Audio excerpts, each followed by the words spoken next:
Well, this morning we have the final story of this series from our staff. And the person speaking to us this morning has been around with us now for 40 years. We should know her by now.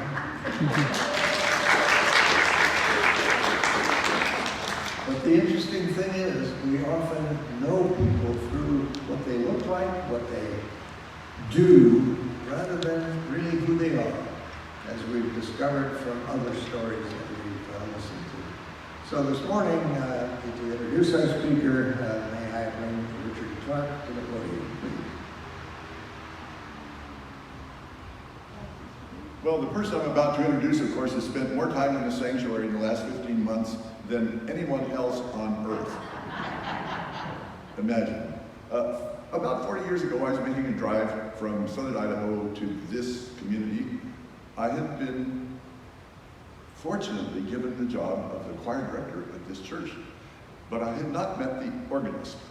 And you have to understand that this instrument, the term has been called the king of instruments. I think we could call it the czarina of instruments. It's the largest musical instrument that one person can control. I guess that's the almost appropriate word. Anyway, and the part that's kind of tricky about this is the person doing the controlling. And there was all kinds of myths when I was going to school about if you're a choir director, oh, then you have to deal with an organist. Some of them are timid people who hide behind the keyboard. Some of them are people that are aggressive, maybe beyond that, and kind of use the instrument to tame a congregation. So I had no idea what I was in for, what kind of a relationship I would develop with the person that was an organist here at the Congregational Church. I got her, and I will tell you in shortest terms, it's been one of the most rich, profitable, personally, pleasant partnership, friendship, working relationship that one could imagine. And it just goes back, probably in my own life, but that's not what I'm talking about, of a person who has been gifted with this moment after moment of extraordinarily good fortune. So here we are, and you're about to hear from a person who, as Don gave it away, has been around for 40 years. And this is a person who has shepherded, I don't know a better term, the music program in this building for that long. The legacy of music at Eugene First Congregational Church is a long one. It's longer, for sure, than the age of this building. There's been really good music. But no one has been as influential, as important to it as Barbara Berry. She has survived and guided and tolerated and nurtured and I think really enjoyed a multitude of choir directors, two of which are with you today, with great success. And I think as far as the legacy of music in this church, the music ministry, the music programs, what the congregation is treated to and how the congregation participates in this legacy is in extraordinarily good hands. Because over the past 40 years, she has protected and nurtured this program with calm most of the time. I knew I'd get a reaction to that. Amazing energy, intelligence, wisdom, and I think above all, love. And I think this congregation is so fortunate that we have this person amongst us, and we're going to hear about it. Thank you.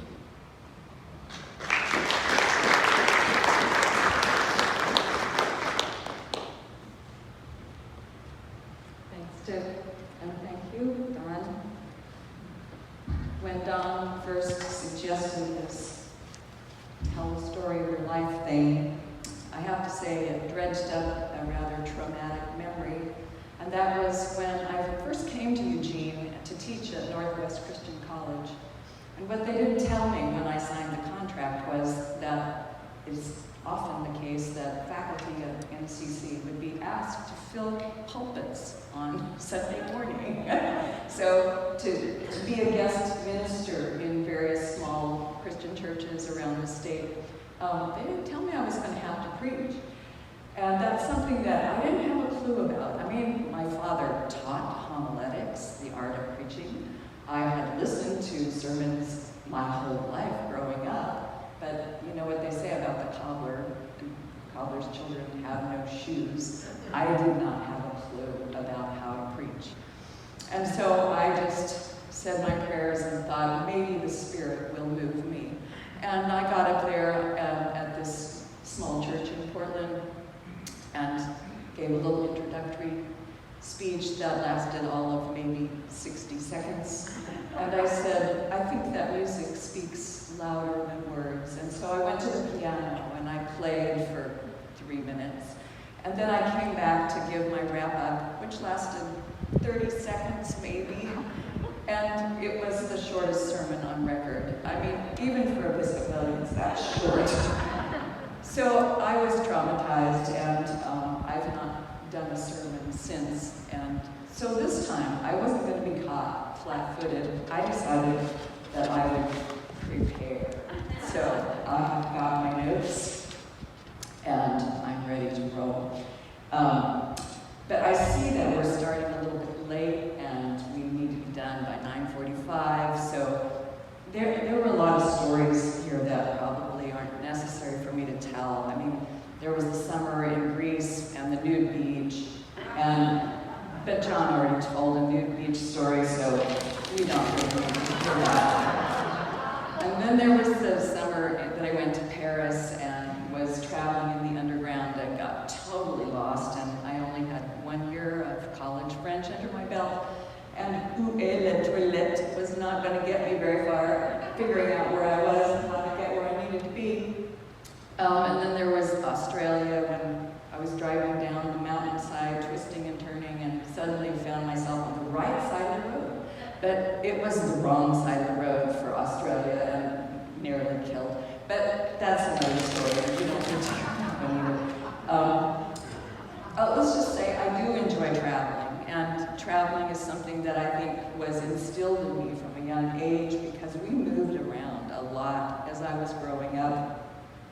I was born in New Hampshire. We moved to New York, Long Island, Manhattan, Kansas, Modesto, California, Enid, Oklahoma, back to the East Bay of California, Fort Worth, Bonn, Germany, Cologne, Germany, Dallas, Texas, Arlington, Texas, Ann Arbor, Michigan, back to Piedmont, California, and then finally, in my early 30s, I came to Eugene.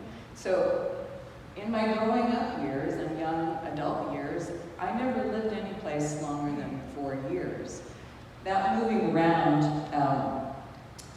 was instilled by my father, who was a professor at university, teaching speech, rhetoric, and when he taught at seminaries, he taught homiletics.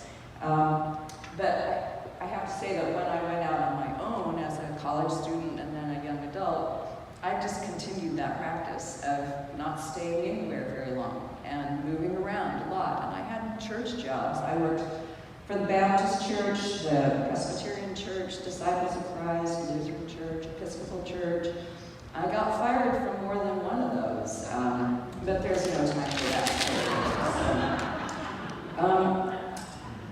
Really, I can boil down to 3 threads that are present in my life, throughout my life. That is music, the church, and Eugene.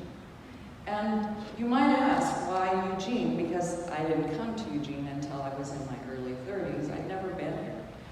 And yet, I have family roots that are clearly instilled here in this community.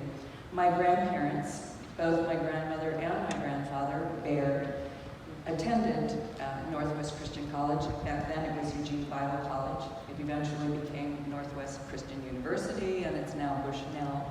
But that's a school where families are really important, and a family tradition is something quite common.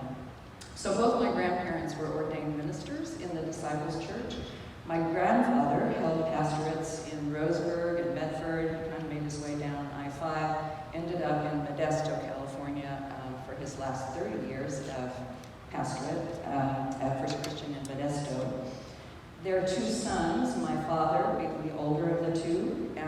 brother, Bill, attended NCC, and they were both ordained ministers in the Disciples Church. Neither one of them held pastorates, but both became college professors, and they both worked as supply preachers quite regularly. My Uncle Bill published several significant books on the history of the New Testament research, many of which are still used as required texts in seminaries today. My father, on the other hand, published books more along the lines of parliamentary procedure. My father was really big on rules. One rule that we lived by in the Baird household was that Baird butts, and that was B-A-I-R-D, not B-A-R-E-D, but Baird butts had to be in church pews on Sunday morning. Every Sunday morning, rain, shine, whether we were at home at our usual family church or if we were on the road and in some strange place. He would pull out the yellow pages and go through and see where the church services were, and we were there on Sunday morning, every Sunday morning. In my grade school years, we lived in Modesto, where my grandfather was pastor, and so we attended Modesto First Christian Church. My parents both sang in the choir, and that meant that my older brother and I, had to attend ourselves, sitting together in the worship service on our own. My grandmother, of course, being the minister's wife, was in the background, making things run, in the kitchen, making things happen, so she was nowhere to be found. My brother and I always sat about the third pew because my parents, being in the choir loft, wanted to be able to keep their eyes on us. Well, my brother is only 16 months older than I, and I was conceived as a playmate for my brother because my mother didn't really want to have to entertain either one of us. So by having two little ankle biters at the same time, she figured that we would amuse ourselves. And amuse ourselves we did. We created our own language. We learned the most important life lesson, and this is what my brother taught me. Fun is where you make it. And so we oftentimes in church made our own fun, and that monkey business, as my grandfather called it, often resulted in one of the parental units coming down from the choir loft to sit between us. A lot of that early church experience I found rather boring. Sitting still is not something that I do well to this day. But the one thing I really did love about the church service was the music. And that really came quite naturally. I think that music was a part of my life since in utero, because both my parents were musicians. My father was a fine singer. He studied with some of the best vocal coaches when he was in New York. He was also a violinist. My mother was a pianist, an organist, and a choir director. And it was through music that they met. She had her first school teaching job in Petaluma, California, and at the same time a church job, because she never did just she never did just one job at a time. It was always at least 2 or 3. So she had a church job as organist and choir director at First Christian Church in Petaluma, and my father was called to be student pastor there. As soon as she heard him sing, she had him marked to be her baritone soloist for the Messiah production she was going to do. Well, eventually, she wanted to sign him up for a lot more than just soloist. And knowing that the way to a man's heart is through his stomach, she invited him over for dinner. So never mind that growing up, she had a mother who was a housewife, and a mother who was determined that she wanted much better for her daughter. So she was never in the kitchen growing up. She was always reading or practicing, and she didn't know how to boil water. So here she had invited my father for dinner, and being the smart woman she was, she enlisted her housemates to each prepare their best dish. And it was a feast. And my father was hooked.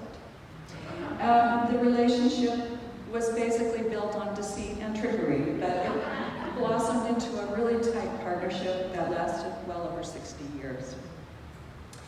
They were a united front, And they both felt very strongly that music was something every child should be taught. So at age 5, I had 2 brothers, one older and one 4 years younger. When they hit that age 5, they had to start piano lessons. For me, it was age 4, because more is expected when you're a girl. I can't say that I enjoyed it. I actually hated it. But it was like having to go to school, having to go to church. It was just something you had to do. You go take your piano lessons. But one Saturday, I went with my mother as she was practicing for Sunday worship. And I saw her playing the organ up close and personal, and I was hooked. I saw all the gadgets and the knobs and the pedals, and she was using her feet and her hands. More than one keyboard. How fun was that? So I knew that's the instrument I wanted to learn to play. Well, my mother wasn't having it because, number one, I was too small. I couldn't reach the pedals. She didn't want me learning bad habits, so she wanted to make sure I had a good teacher. And she wanted to make sure that my piano skills were really well established before I started the organ. So I was told to wait. Well, from grade school through high school, I played the piano, and I played for choirs. I sang in the children's choir, but I also accompanied all the high school choirs, the middle school choirs in my school and at the church. My mother and I played piano and organ duets. So coming here and doing that with myself is sort of a little walk down memory lane. I accompanied for my father in church when he would sing or when he would play the violin. I remember going with him one Sunday to Greeley Hills, which is up in the hills of California, where there was a little country church, and he was the supply preacher. He was also supplying the music, and all they had for an instrument was one of those old pump reed organs. I had never played that before, but I sat down and with my best bicycle legs going at it and accompanied him as he sang. So making music and being a part of church music was something that I enjoyed from very early on. A real epiphany moment came for me when I was in high school, and I was asked to accompany 2 visiting singers from the Kansas City Opera. This was when I was living in Enid, Oklahoma, and these singers, soloists from the opera, were to present a program for the city Muckety Mucks, city club, or whatever. What it meant was I got to get out of school. Yay! I got to rehearse with some amazing musicians. I got to perform at a luncheon, free food, yes.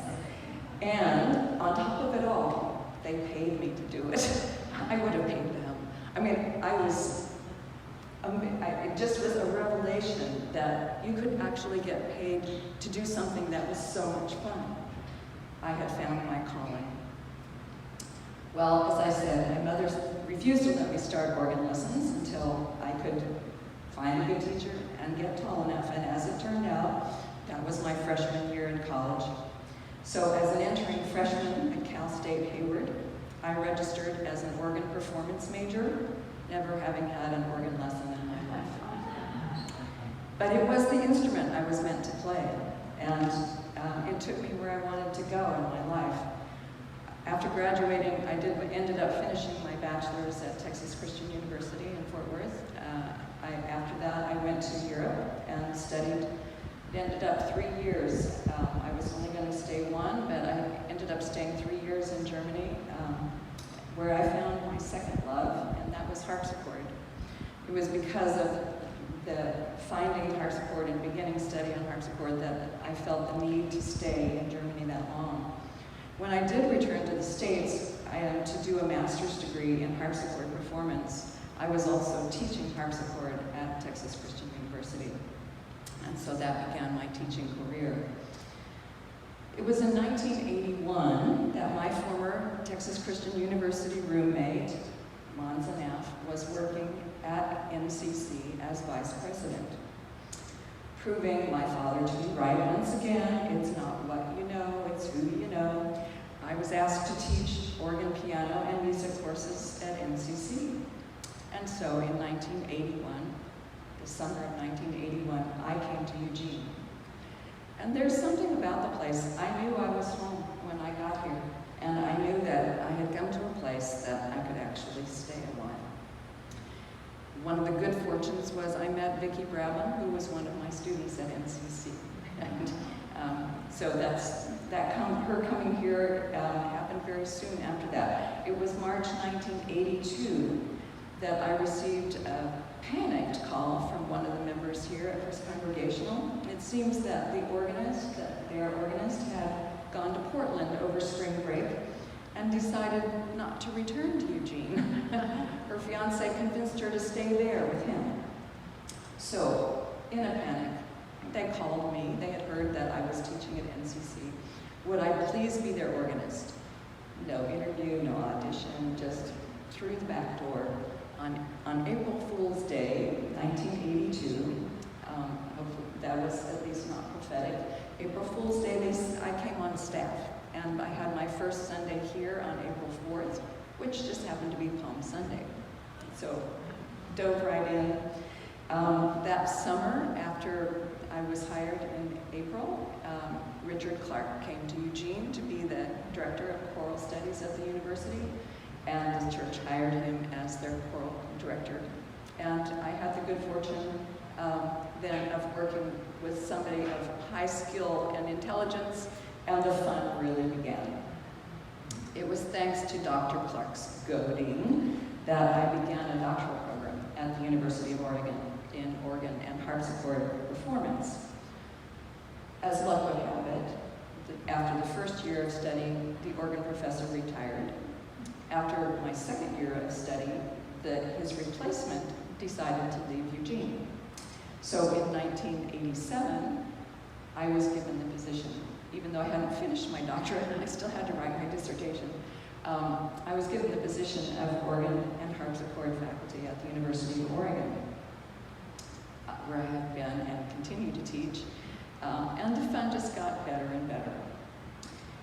It was shortly before that I finished my doctorate, it was around 1985, that Greg Flint came to this church. And Greg was told when he interviewed for the job that he should be prepared maybe to do a little house cleaning, that there might be some staff here working at the church that he might need to let go. And probably the organist should be first on that list, because she was sort of a loose cannon. She spoke her mind, she didn't know when to zip her lip, and she could be trouble. Well, as it turned out, Greg would threaten me on a regular basis with hiring his friend Guido to break all my fingers if I left. And almost 40 years later, here I am. I have to say that it has been so much fun to work with people like Doug Smythe and Melanie and Janet and Richard Clark and Greg Soika and all the friends that I have in the choir and on the staff, that it's just too much fun to call it quits. So, God willing, I hope I will be here April 1st to celebrate my 40th year with you. Thank you.